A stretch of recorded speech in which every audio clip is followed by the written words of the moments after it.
सोमवार लेफ्रीपड़ा ब्लॉक परिसर में प्रशासन पक्षर जुग्म जन अभियोग शुणाणी अनुष्ठित हो जाए। जिलापाल डाक्तर शुभंकर महापात्र एवं आरक्षी अधीक्षक श्रीमती अमृतपाल कोरप उपस्थित रही जनसाधारण अभियोग गुड़िकर शुणाणी करते।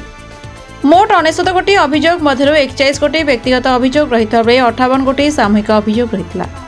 यह सब अभियोग गुड़िक मध्य किसी अभियोगर तत्क्षणात समाधान कर टांगरपाली ब्लॉक जोगीमेल ग्रामवासी पक्षर कलभट निर्माण को नहीं एक सामूहिक अभियोग आसाला। टांगरपाली बीडीओ कलभट निर्माण को जनक रयती जमी दर्शाई उक्त कार्य को नियालीपाली पंचायत को बदली कर देते। ग्रामवासी अभियोग शुणाणी अभियोग कर मुख्य उन्नयन अधिकारी तथा निर्वाही अधिकारी सुरंजन साहू समस्त तथ्य जानिला परे अतिशीघ्र जोगीमेल कलभट काम आरंभ हो बोली प्रतिश्रुति देते। परे टांगरपाली ब्लॉक रे सहकारी जंत्री मानस कुमार नेटिंग को साक्षात करी उक्त काम पचारू आसंता शुक्रवार सुधा जोगीमेल कलभट काम आरंभ हो बोली प्रतिश्रुति देते। यह अभियोग शुणाणी समस्त विभाग अधिकारी माने उपस्थित रही।